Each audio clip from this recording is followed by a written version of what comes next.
सभी दोस्तों को नमस्कार। Welcome to 8 hour study. दोस्तों यहाँ पर हम लोग बात करने वाले हैं पीली क्रांति के बारे में। नीली, गुलाबी, गोल, जितने भी क्रांतियाँ हैं कृषि से रिलेटेड सभी क्रांतियों के बारे में हम लोग बात करेंगे। इंपॉर्टेंट प्रश्न है, परीक्षा में यहाँ से सीधे तौर पे प्रश्न पूछ ले जाते हैं, तो यहाँ पर एक बार नज़र मार लेंगे आप लोग दोस्त, ठीक है। और 8 आवर स्टडी इन्हीं सभी चीज़ों पर बात करता है जो इंपॉर्टेंट है, जो परीक्षाओं में पूछी जाती है, पॉइंट टू पॉइंट बातें करता है। टैग वर्ड वीडियो नहीं देखा तो देख लीजिएगा, बहुत हेल्प मिलेगी और परीक्षा पास करने में आपको रामबाण साबित होगी। चलिए, तो पहला यहाँ पर आपने नज़र मार लिया होगा, इसी से रिलेटेड क्वेश्चन हैं, उसको हम लोग सेट लगाते हैं। बिना किसी टाइम वेस्ट के चीज़ों को देखना स्टार्ट करते हैं।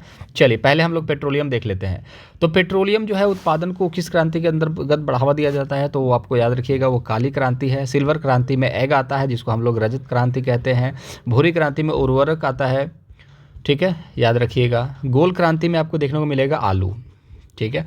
सारे ऑप्शंस को देखते चलेंगे, दिमाग में छप जाएगा। अगर सुनना है स्टोरी के जैसे तो स्टोरी के जैसे कान पर लगा करके आराम से आंख बंद करके भी सुन सकते हो आप, कोई दिक्कत वाली बात नहीं है। गुलाबी क्रांति से संबंधित क्या है, तो गुलाबी क्रांति, गुलाबी क्या होता है, प्याज होता है और झींगे से रिलेटेड है, याद रखिएगा। झींगा, झींगा गुलाबी तो नहीं होता है, लेकिन यहाँ पर आप देखेंगे झींगे को गुलाबी क्रांति में रखा गया, लेकिन जो आपका प्याज होता है वो आपको गुलाबी कलर का दिखेगा। टमाटर जो होता है वो लाल क्रांति के अंतर्गत आता है, तो ऑप्शन नंबर फर्स्ट सेकंड दोनों राइट है। तो ऑप्शन नंबर 5 में जाएंगे तो ऑप्शन नंबर फर्स्ट सेकंड दोनों सही दिखाई दे रहा है। आंसर करके आगे बढ़ेंगे। और दोस्तों आपसे रिक्वेस्ट है कि वीडियो अच्छा लगेगा तो लाइक ज़रूर कीजिएगा और दोस्तों के साथ शेयर जरूर कीजिएगा। और वीडियो को चैनल को सब्सक्राइब नहीं करा तो चैनल को सब्सक्राइब जरूर कर लीजिएगा ताकि आने वाली वीडियो के नोटिफिकेशन आपको मिलते रहें। चलिए, गोल क्रांति से संबंधित क्या है, तो आपको पता है कि गोल क्या है, आप आलू जो है गोल है, तो याद रखिएगा। प्याज जो है आपका गुलाबी क्रांति है, टमाटर लाल क्रांति है, फल जो है आपका स्वर्ण क्रांति है, ठीक है। स्वर्ण क्रांति में और भी चीज़ें आती हैं, जैसे शहद आता है, इसको हम लोग वो भी सुनहरी क्रांति भी कहते हैं। साथ ही बागवानी, आप इसको याद रखिएगा। बागवान में आपके फल भी होंगे, शहद भी होंगे, तो बागवानी जो है ये भी याद रखिएगा, बागवानी सुनहरी क्रांति, ठीक है। तो ये गोल क्रांति जो है आलू।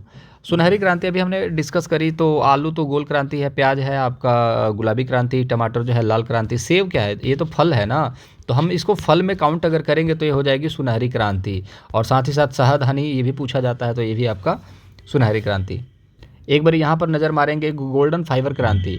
आपके घर में बोरे होते होंगे, जो आपने देखा होगा, चावल गेहूँ वगैरह के बोरे आते हैं, यही होते हैं। वो क्या होते हैं, जूट होते हैं। तो याद रखिएगा, जो भी गोल्डन कलर का आपको दिखेगा तो जूट है, वो गोल्डन फाइबर क्रांति है। अब यहाँ पर कपास की बात करेंगे तो यहाँ पर आप देखोगे सिल्वर कलर का दिखेगा ऑलमोस्ट, थोड़ा गंदा होने के बाद, तो ये कपास हो जाएगा। फल की हम बात करेंगे तो सुनहरी क्रांति के बारे में, स्वर्ण क्रांति के बारे में, ठीक है।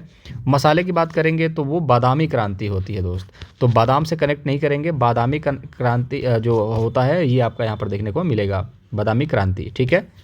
चलिए, पेट्रोलियम उत्पादन को बढ़ावा किस क्रांति के अंतर्गत दिया जाता है, तो पेट्रोलियम को हम लोग काली, ये तो देख चुके हम। चलिए, मछली मत्स्य उत्पादन संबंधित है, किस चीज़ से संबंधित है, तो नीली क्रांति, याद रखिएगा, मोस्ट इंपॉर्टेंट है, बार बार पूछा जाता है, नीली क्रांति। गोल क्रांति आलू बहुत कम पूछा जाता है। सिल्वर क्रांति एग, अंडा पूछा जाता है। गुलाबी क्रांति प्याज और झींगा बार बार पूछा जाता है। मज़ा आ रहा होगा तो चैनल को सब्सक्राइब जरूर कीजिएगा, वीडियो को लाइक कीजिएगा। स्वर्ण क्रांति, देखिए स्वर्ण क्रांति मैंने बताया, सुनहरी क्रांति जो है बागवानी से संबंधित है। इसी बागवानी के अंदर जो है आपका फल होगा, इसी के अंदर आपका शहद होगा, ठीक है। मांस जो है वो लाल क्रांति है, और साथ ही साथ इसमें आप टमाटर जोड़ दीजिए, ये भी आपका लाल क्रांति है। उर्वरकता भूरी क्रांति, याद रखिएगा इस चीज़ को। अंडा जो है ये आपका रजत क्रांति है, इस चीज़ को भी याद रखिएगा, ठीक है। अमृत क्रांति से संबंधित क्या है, तो फल जो है सुनहरी क्रांति है, ठीक है। सुनहरी रेसे क्रांति, ठीक है, फाइबर, सुनहरी रेसे क्रांति की बात करें तो जूट है, सुनहरी रेसे, ठीक है। तो सुनहरी रेसे की अगर बात करें, गोल्डन फाइबर की बात करें, सिल्वर फाइबर की अगर हम बात करेंगे तो कपास हो जाएगा, याद रखिएगा। सिल्वर फाइबर जो होता है वो कपास होता है। नदी जोड़ो परियोजना जो बचती है वो है अमृत परियोजना, और नदियाँ जो है एक अमृत का काम भी करती हैं, इस तरीके से याद रखिएगा। दो नदियों को जोड़ दोगे तो एक अमृत जैसी सिचुएशन क्रिएट होगी, जो कि आसपास के जो खेतों को बहुत फ़ायदा पहुँचाएगी। आगे देखते हैं कौन सा एक ऑप्शन जो है वो गलत है, मिलान के दौर पे देखेंगे। भूरी क्रांति उर्वरकता से संबंधित है। उर्वरकता मतलब कि यहाँ पर आप देखोगे कि जैसे खाद बीज की बात की जाएगी उस चीज़ को लेकर के, ठीक है। तो रजत क्रांति की बात करेंगे तो अंडा है, बिल्कुल सही बात है। लाल क्रांति में झींगा नहीं आता, झींगा जो होता है वो किस क्रांति में आता है, गुलाबी क्रांति में आता है। और साथ ही साथ प्याज भी आपका गुलाबी क्रांति, तो गुलाबी क्रांति प्याज और झींगा दोनों है, लाल क्रांति में नहीं आता है। तो ऑप्शन नंबर 3 जो होगा राइट आंसर होगा, क्योंकि ये गलत पूछा है, तो याद रखिएगा। आई होप मज़ा आ रहा होगा सेशन को। चलिए, श्वेत क्रांति का संबंध किससे है? तो बच्चा बच्चा जानता है, सफ़ेद दूध होता है तो सफ़ेद क्रांति का संबंध दूध से है। पेट्रोलियम जो है वो किस चीज़ से संबंधित है? काली क्रांति से। सरसों जो है ये पीली क्रांति से संबंधित है। साथ ही साथ आप देखोगे मूंगफली जो है, सोयाबीन जो है, तिलहन जो है, ठीक है, ये सारी चीज़ें जो हैं आपके पीली क्रांति से संबंधित है। और सोयाबीन जो है चाइना से आया है, ये बार बार पूछा जाता है। आलू जो है वो गोल क्रांति है, इसको याद रखिएगा। और ये सारी चीज़ें हैं जो पीडीएफ जो आपको यहाँ पर दिख रहा होगा, पीडीएफ यहाँ पर जाइएगा, आपको पीडीएफ मिल जाएगा इस चीज़ का, श्वेत क्रांति को लेकर के या फिर जितने भी चीज़ें मैं करा रहा हूँ सबके पीडीएफ वहाँ पर ऑलमोस्ट पड़े हुए हैं, उसको देखिए और तैयारी को पुख्ता कीजिए।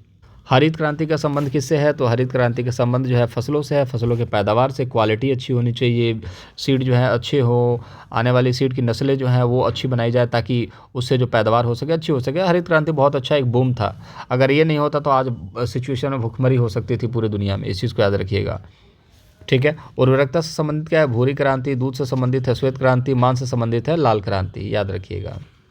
तो कुछ इंपॉर्टेंट फैक्ट्स है जिसको हमने डिस्कस कर लिया। इतने कम समय में इतनी सारी चीज़ें हम लोगों ने डिस्कस कर ली, आपको कहीं नहीं मिलेगा पूरे यूट्यूब पे। बाकी इच्छा आपकी, अगर आप चाहते हैं कम समय में बहुत सारी चीज़ों को कवर करना तो चैनल को सब्सक्राइब जरूर कर लीजिएगा, वीडियो को लाइक जरूर कीजिएगा, दोस्तों के साथ शेयर कीजिए। कुछ पूछना तो पूछ सकते हैं। देखिए, इंद्रधनुष क्रांति का संबंध किससे है? तो आपको पता होना चाहिए। इंद्रधनुष क्रांति का जो संबंध है ये सभी से है, ठीक है। गोल क्रांति आलू, पीली क्रांति तिलहन, मूंगफली, सोयाबीन, नीली क्रांति मछली, काली क्रांति जो है पेट्रोलियम, सफ़ेद क्रांति दूध, ठीक है। गुलाबी क्रांति में प्याज और झींगा, लाल क्रांति टमाटर, मांस, ठीक है। गोल्डन फाइबर में आपका जूट, सिल्वर फाइबर में आपका आ जाता है आपका कपास, ठीक है। तो इन सभी को निगरानी रखने के लिए इंद्रधनुष क्रांति की बात की जाती है। चलिए, आज के लिए सिर्फ सेशन में इतना ही। बाकी अगले भी कुछ इंपॉर्टेंट टॉपिक के वीडियो आने वाले हैं, तो उसके लिए चैनल को सब्सक्राइब कर लीजिएगा ताकि वो वीडियोज़ आपको मिलते रहें और आपकी तैयारी पुख्ता हो सके। मुलाकात करेंगे अगले वीडियो में। अपना ख्याल रखें, बाय बाय।